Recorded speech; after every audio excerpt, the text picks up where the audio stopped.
Hello students, कैसे हैं आप सभी। आज हम बात करेंगे चैप्टर डिजिटल डॉक्यूमेंटेशन एडवांस के बारे में।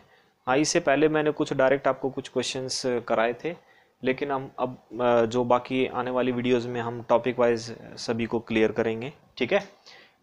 अब देखिए, अब जो अकॉर्डिंग टू जो नया सिलेबस कुछ रिड्यूस हुआ है या कुछ चैप्टर के अंदर और जो है ऐड कर दिया गया है। ठीक है। पहले तो हम इसको सिर्फ क्या कहते थे, डिजिटल डॉक्यूमेंट। अब इन्होंने एडवांस कर दिया है। देखिए, एडवांस में उन्होंने क्या किया है, कुछ और एक्स्ट्रा चीज़ें डाल दी और जो पहले वाले जो टॉपिक थे लास्ट ईयर जो थे उनको रिमूव कर दिया है। ठीक है। और नए वालों को कुछ ऐड कर दिया है। लेकिन आई थिंक ये जो आपका ये टॉपिक है ये आपने पहले भी पढ़ रखा है। चलिए कोई नहीं, अकॉर्डिंग टू डैट तो हम चैप्टर के अकॉर्डिंग हमें पढ़ना पड़ेगा, इसको भी दोबारा से आपकी रिवीजन हो जाएगी फिर से। ठीक है। तो हम बात करेंगे जो आपका डिजिटल डॉक्यूमेंटेशन एडवांस है, उसके अंदर आपका वर्किंग विद टेबल्स की हम बात करेंगे। ठीक है। देखिए, टेबल्स के बारे में तो आप सभी को पता है। ठीक है। लेकिन एक बात का ध्यान रखना है, हम यहाँ लिब्रे ऑफिस राइटर की बात करेंगे। जैसे आपका ओपन ऑफिस होता है, ओपन ऑफिस के अंदर भी सभी सॉफ्टवेयर्स होते हैं, और एमएस ऑफिस के अंदर सभी होते हैं, जैसे कि Word, Excel, PowerPoint, database होता है। इसी तरह से देखिए, हम एमएस ऑफिस में तो हम उसको एमएस वर्ड कहते हैं, यहाँ पर हम लिब्रे ऑफिस में हम क्या कहेंगे, राइटर बोलेंगे। ठीक है। काम वैसे ही होगा सेम, थोड़ा बस वहाँ पर टैब होते थे, यहाँ पर मेन्यू आ गए हैं। ठीक है। तो देखिए, टेबल क्या होती है। देखिए, the arrangement of cells, rows and columns is called table. यानी कि या ये भी कह सकते हैं the combination of rows and columns is called a table. ठीक है। या हम ये कह सकते हैं अरेंजमेंट होता है किस किस चीज़ का टेबल के अंदर, सेल्स का होता है, रोज का होता है, कॉलम्स का होता है, क्योंकि इनके कम्बिनेशन से मिलकर ही क्या बनती है, टेबल बनती है। ठीक है। अगर हम कॉलम को डिफाइन करेंगे तो कॉलम क्या होती है, vertical lines of cells are called columns की हम बात करते हैं। जो वर्टिकल लाइंस ऑफ सेल्स होंगी उनको हम क्या कहेंगे, कॉलम्स कहेंगे। ठीक है। और जो हॉरिजॉन्टल लाइंस ऑफ सेल्स होंगी उनको हम क्या कहेंगे, रोज कहेंगे। ठीक है। Horizontal lines of cells. उसके बाद जो आपका सेल है, देखिए सेल में क्या होता है, the intersection of row and column. यानी कि जो रो एंड कॉलम का जो इंटरसेक्शन पॉइंट होगा उससे मिलकर क्या बनती है, एक सेल बनती है। ठीक है ना। The intersection of row and column is called cell. ठीक है। चलिए हम थोड़ा सा डिस्कस कर लेते हैं टेबल के बारे में। देखिए, सपोज कीजिए ये आपकी एक टेबल है। ठीक है। ये टेबल है आपकी। टेबल के अंदर मैं कुछ रोज कॉलम्स यहाँ आपको ड्रॉ करके दिखा देता हूँ।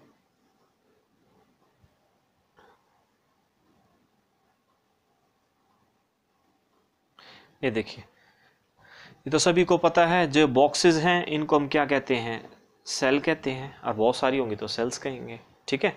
और ये आपको पता ही है, देखिए अभी हमने बात की है, ये तो कंप्लीट टेबल होगी क्योंकि इसके अंदर रो एंड कॉलम होंगी। ठीक है। हम बात करें कॉलम्स की। देखिए कॉलम, देखिए ये जो आपकी वर्टिकल लाइंस हैं सेल्स की, ये देखिए ये जितनी भी सेल्स हैं, बहुत सारी सेल्स हैं, ये क्या बनाती है, एक क्या बनाती है, कि कॉलम बनाती है। तभी हमने बात की है the vertical lines of cells. ये vertical lines of cells are called columns बोलेंगे उसको। और जो ये तो आपकी होगी कॉलम्स। ठीक है। और जो ये हॉरिजॉन्टल लाइंस ऑफ सेल्स ये हैं आपकी, इनको हम क्या कहेंगे, रोज कहेंगे। ये आपकी रोज होंगी। देखिए क्योंकि हॉरिजॉन्टली है, ये पोजीशन तो आप सभी को पता होगी, ये ऐसे वर्टिकल होता है, ये आपका हॉरिजॉन्टल होता है। ठीक है। ये देखिए, जो horizontal lines of cells are called, उनको हम क्या कहेंगे, रोज कहेंगे। ठीक है। अब हम बात कर रहे थे जो बॉक्स लाइक स्ट्रक्चर, जैसे इंटरसेक्शन ऑफ रो। इंटरसेक्शन का तो पता ही है किसी ना किसी। देखिए ऊपर से आपकी आती है कॉलम, साइड से आती है रो, यानी कि जो ये आपका इंटरसेक्शन पॉइंट बनता है। देखिए हम इसी को डिस्कस कर ले। देखिए ऊपर से आपकी आती है रो, नीचे से आती है आपकी कॉलम, जो इंटरसेक्शन पॉइंट बनता है तो ये क्या बना देता है, एक सेल बनाता है आपकी। तभी हम इसको डिफाइन करते हैं, the intersection of row and column is called a cell. ठीक है। उसके बाद हम, अगर आपको क्लियर हो गया होगा, रो किसको कहते हैं, कॉलम किसको कहते हैं, सेल किसको कहते हैं। ठीक है। अब आपको टेबल की जो ये सारे के सारे सभी के सभी कंपोनेंट्स होते हैं। अब हम बात करेंगे कि नेक्स्ट है आपका कि भाई आप टेबल को इंसर्ट कैसे करेंगे। देखिए टेबल को इंसर्ट करने के लिए, जैसे कि आपने 9th क्लास में क्या होगा, टेबल को इंसर्ट किया था।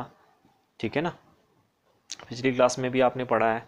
ठीक है, टेबल को कैसे इंसर्ट करते हैं हम, इंसर्ट टैब पे जाते हैं, ये तो आपकी हम बात कर रहे हैं ऑफिस 2013 की या 10 की या 16 की, ठीक है। लेकिन हम यहाँ लिब्रे ऑफिस राइटर की बात कर रहे हैं तो वहाँ पर आपके मेन्यू बोलेंगे हम इनको वहाँ पर, ठीक है।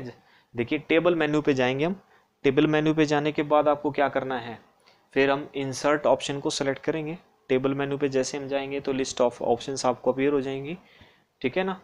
उसके बाद हम उसमें से किसको सेलेक्ट करेंगे, इंसर्ट ऑप्शन को सेलेक्ट करेंगे। इंसर्ट ऑप्शन को सेलेक्ट करने के बाद हम किस ऑप्शन को सेलेक्ट करेंगे, टेबल ऑप्शन को सेलेक्ट करेंगे। जैसे ही आप टेबल ऑप्शन को सेलेक्ट करेंगे तो अब आपके एक यहाँ पर लाइक इस तरह से आपका एक डायलॉग बॉक्स अपीयर हो जाएगा, ठीक है। डायलॉग बॉक्स अपीयर होने के बाद आपको वहाँ पर एंटर करनी होगी रोज एंड कॉलम्स, यानी कि नंबर ऑफ रोज जितनी भी आप चाहते हैं, enter rows and columns. Rows and columns आपको कितनी इंसर्ट करनी है, ठीक है, रोज एंड कॉलम्स इन बॉक्स के अंदर हम टाइप कर देंगे। सपोज कीजिए टेबल के लिए आप 4 रोज चाहिए और आपको 5 कॉलम्स चाहिए, ठीक है। तो आपकी जितनी रोज एंड कॉलम्स उस डायलॉग बॉक्स में आप एंटर करेंगे तो आपकी टेबल जो है क्रिएट हो जाएगी, ठीक है स्टूडेंट्स। आज फिलहाल हम इतना ही डिस्कस करेंगे। Okay, bye and take care.